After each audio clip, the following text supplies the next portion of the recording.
Hello everyone, क्या हाल है। तारीख 3 जनवरी 2025 दिन शुक्रवार, हिंदी तिथि पंचमी। और आइए बात करते हैं आज के मुख्य समाचार में देश भर की तमाम बड़ी खबरों पर नजर डालते हैं। जहां झुग्गी वही मकान योजना के तहत 1675 परिवारों के लिए नए और पक्के मकान का सपना नए साल में पूरा होने जा रहा है। दिल्ली विकास प्राधिकरण ने उत्तरी दिल्ली के अशोक विहार स्थित जीवरबाला बाग में निर्मित अत्याधुनिक सुविधाओं से लैस फ्लैटों का कब्जा पात्र लोगों को सौंप दिया जाएगा। आज 3 जनवरी को प्रधानमंत्री नरेंद्र मोदी के हाथ से इस कार्य को अंजाम दिया जाएगा।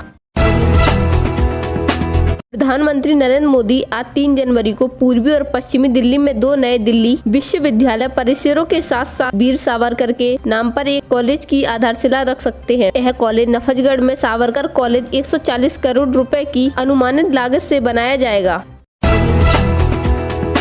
चलिए अगली खबर, दिल्ली मुंबई रेलवे ट्रैक पर वंदे भारत स्लीपर ट्रेन का ट्रायल किया जा रहा है। आज लोडेड अवस्था में ट्रेन का कोटा सवाई माधोपुर खंड पर कोटा से लवाना 30 किलोमीटर तक 180 किलोमीटर प्रति घंटे की रफ्तार से ट्रेन को दौड़ाया गया।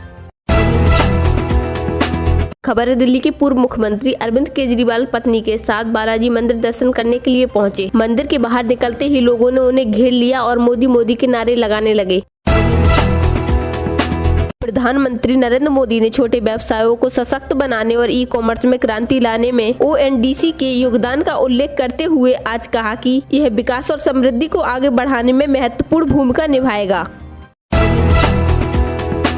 सरकार के इस फैसले का असर राज्य के लाखों यात्रियों पर पड़ेगा जो नियमित रूप से इन बस सेवाओं का उपयोग करते हैं। कर्नाटक सरकार ने राज्य में बस किराए में 15% की बढ़ोतरी का ऐलान किया है। ये वृद्धि 5 जनवरी से लागू होगी। राजस्थान के उत्कर्ष कोचिंग सेंटर पर देश भर के इनकम टैक्स ने छापेमारी की। जयपुर, जोधपुर, इंदौर, प्रयागराज सहित ज्यादातर केंद्रों पर अलग अलग टीमें पहुंची। हरियाणा पंजाब के खनौरी बॉर्डर पर 39 दिन से आमरण अनशन पर बैठे किसान नेता जगजीत डल्लेवाल को लेकर सुप्रीम कोर्ट में सुनवाई हुई। इसमें कोर्ट ने फिर पंजाब सरकार पर सख्त रुख दिखाया। कोर्ट ने कहा कि जानबूझकर हालात बिगाड़ने की कोशिश हो रही है, हमने कभी अनशन तोड़ने को नहीं कहा। अब 6 जनवरी को डल्लेवाल मामले और हरियाणा सरकार की शंभू बॉर्डर खोलने के खिलाफ दायर पिटीशन पर भी सुनवाई होगी। स्विट्जरलैंड में महिलाओं की पब्लिक प्लेस पर हिजाब, बुर्का या किसी अन्य तरीके से पूरी तरह मुंह ढकने पर बैन लागू हो गया है। सूत्रों के मुताबिक इस कानून का उल्लंघन करने पर 1000 स्विस फ्रेंच यानी लगभग 96,000 रुपए का जुर्माना लगाया जाएगा। खबर है, केंद्र सरकार ने नवंबर 2024 से छात्रों के लिए वन नेशनल वन सब्सक्रिप्शन योजना को मंजूरी दी थी। इस योजना के तहत 1 करोड़ 80 लाख से ज्यादा छात्रों को फायदा मिलेगा। 2025 शुरू होने के बाद ऑनलाइन रजिस्ट्रेशन शुरू हो गए हैं। दरअसल इस योजना का उद्देश्य हायर स्टडीज के छात्रों के लिए रिसर्च पेपर और एकेडमिक जर्नल्स तक पहुँच आसान बनाना है। इस योजना के तहत छात्र फ्री में एकेडमिक जर्नल और रिसर्च पेपर एक्सेस कर सकेंगे। देखिए अगली बड़ी खबर, कुछ आतंकी संगठनों ने प्रयागराज महाकुंभ 2025 को टारगेट करने की साजिश बनाई है। Intelligence bureau IB local intelligence unit ने यूपी के होम डिपार्टमेंट को एक गोपनीय रिपोर्ट भेजी है। दावा किया गया है कि खालिस्तानी और पाकिस्तानी आतंकी प्रॉक्सी नाम से महाकुंभ को टारगेट कर सकते हैं। इसी वजह से महाकुंभ में सीक्रेट पुलिस कर्मियों को साधुओं के बेस में तैनात किया जा रहा है। खबर है, खैरतल तिजारा के किरवारी गांव में 7 साल की बच्ची को कुत्ते ने मार डाला। उसके सिर और पैर को खा गए, पेट को इतने नोचा कि आंतें बाहर निकल आई, चमड़ी सहित बाल उखाड़ डाले। लहूलुहान बॉडी को जिसने देखा उसका कलेजा मुंह में आ गया। इस वक्त दिल्ली समेत पूरा उत्तर भारत कोहरे की चपेट में है। एक तरफ पहाड़ों पर भयंकर बर्फबारी हो रही है तो वहीं मैदानी इलाकों में गलन बढ़ रही है। दिल्ली एनसीआर के अधिकतर हिस्सों में घना कोहरा देखा गया है। मौसम विभाग के मुताबिक आने वाले दिनों में ठंड और बढ़ सकती है। जनवरी में भयंकर शीतलहर चलने का भी अनुमान है। सिर्फ दिल्ली ही नहीं, पंजाब, हिमाचल प्रदेश, मध्य प्रदेश, जम्मू कश्मीर सहित कई राज्यों में ठंड से लोगों का हालत खराब हो सकती है।